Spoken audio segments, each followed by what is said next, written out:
माननीय सदस्यगण, ये सदन 1975 में देश में आपातकाल इमरजेंसी लगाने के निर्णय की कड़े शब्दों में निंदा करता है। इसके साथ ही हम उन सभी लोगों की संकल्प शक्ति की सराहना करते हैं जिन्होंने इमरजेंसी का पुनर्जुड़ो विरोध किया, अभूतपूर्व संघर्ष किया और भारत के लोकतंत्र की रक्षा का दायित्व निभाया। भारत के इतिहास में 25 जून 1975 के उस दिन को हम हमेशा काले अध्याय के रूप में जाना जाएगा। इस दिन तत्कालीन प्रधानमंत्री श्रीमती इंदिरा गांधी ने देश में इमरजेंसी लगाई और बाबा साहब अम्बेडकर द्वारा निर्मित संविधान पर प्रचंड प्रहार किया था। भारत की पहचान पूरी दुनिया में लोकतंत्र की जननी के तौर पर है।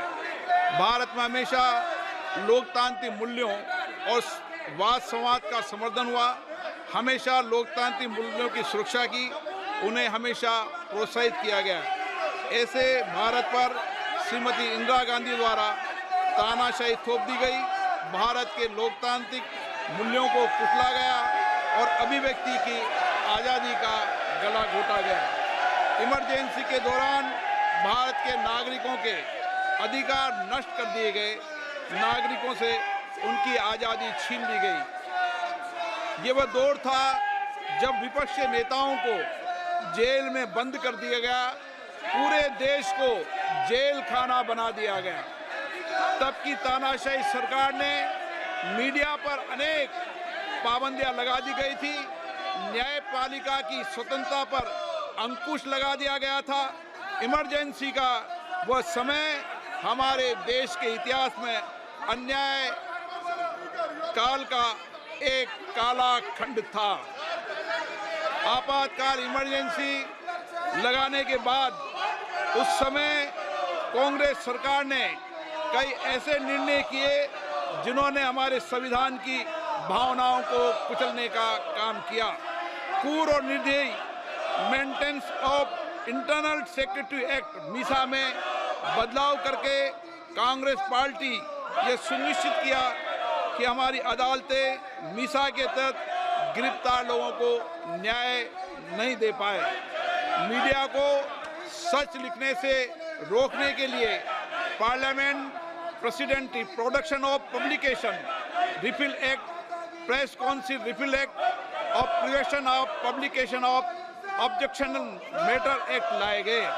इस काले खंड में संविधान में 38वां, 89वां, 40वां, 41वां, 42वां संविधान संशोधन किया गया। कांग्रेस सरकार द्वारा किए गए संशोधन का लक्ष्य था सारी शक्तियां एक व्यक्ति के पास आ जाए, न्यायपालिका पर नियंत्रण हो, संविधान के मूल सिद्धांत खत्म किए जा सके। ऐसा करके नागरिकों के अधिकारों का दमन किया गया और लोकतंत्र के सिद्धांतों पर आघात किया।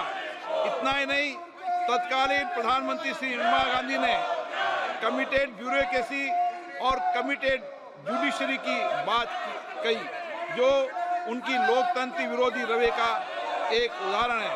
इमरजेंसी अपने साथी ऐसे असामाजिक और तानाशाही की भावना से भयंकर चुनौतियों को लेकर आई, जिसने गरीबी, दलित और वंचितों को तबाह कर दिया। इमरजेंसी के दौरान लोगों को कांग्रेस सरकार द्वारा जबरन थोपी गई अनिवार्य नसबंदी का, शहरों में अतिक्रमण हटाने के नाम पर मनमानी का और सरकार की कुनीतियों का प्रहार झेलना पड़ा। ये सदन उन सभी लोगों के प्रति संवेदना जताना चाहता है। 1975 से 1970 कालाखंड अपने आप में एक ऐसा कालाखंड है जो हमें संविधान के सिद्धांतों, संघीय ढांचे और न्यायिक स्वतंत्रता के महत्व को याद दिलाता है।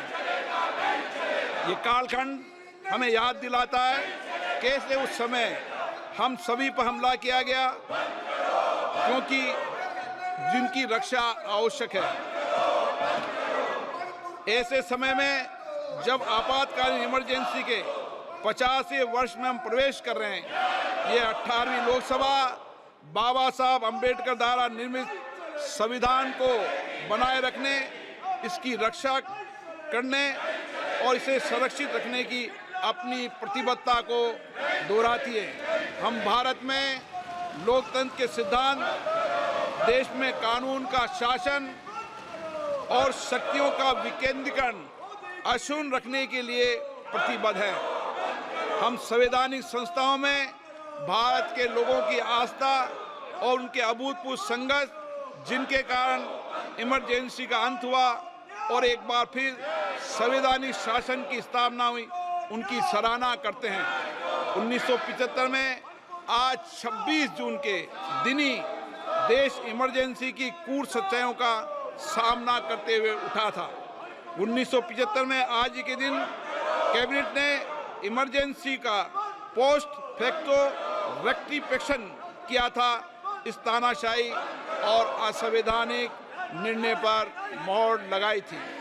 इसलिए हमारी संसदीय प्रणाली अनगिनत बलिदानों के बाद मिली दूसरी आज़ादी के प्रति अपनी प्रतिबद्धता को दोहराने के लिए आज के प्रस्ताव किया जाना आवश्यक है। अब हम ये जानते हैं कि हमारी युवा पीढ़ी लोकतंत्र के इस काले अध्याय के बारे में जरूर जानना चाहिए। इमरजेंसी के दौरान गैर कानूनी गिरफ्तारियां, सरकारी प्रताड़ना के चलते अनगिनत लोगों को यातनाएं सहनी पड़ी थी। उनके परिवार उनको असमित कष्ट उठाना पड़ा था। इमरजेंसी ने भारत के कितने नागरिकों का जीवन तबाह कर दिया था, कितने लोगों की मृत्यु हो गई थी। इमरजेंसी के इस काले खंड में कांग्रेस की तानाशाह सरकार के हाथों अपनी जान गंवाने वाले भारत के ऐसे कर्तव्यनिष्ठ और देश में प्रेम करने वाले नागरिकों की स्मृति में हम सब 2 मिनट का मौन रखते हैं।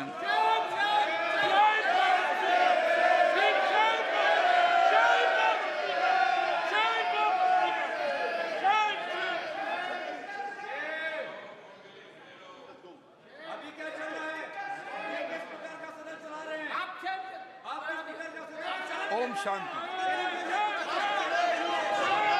सभा की कार्रवाई दिनांक 27 जून 2024 को राष्ट्रपति के अभिभाषण की समाप्ति के आधे घंटे के पश्चात के लिए स्थगित की जाती है।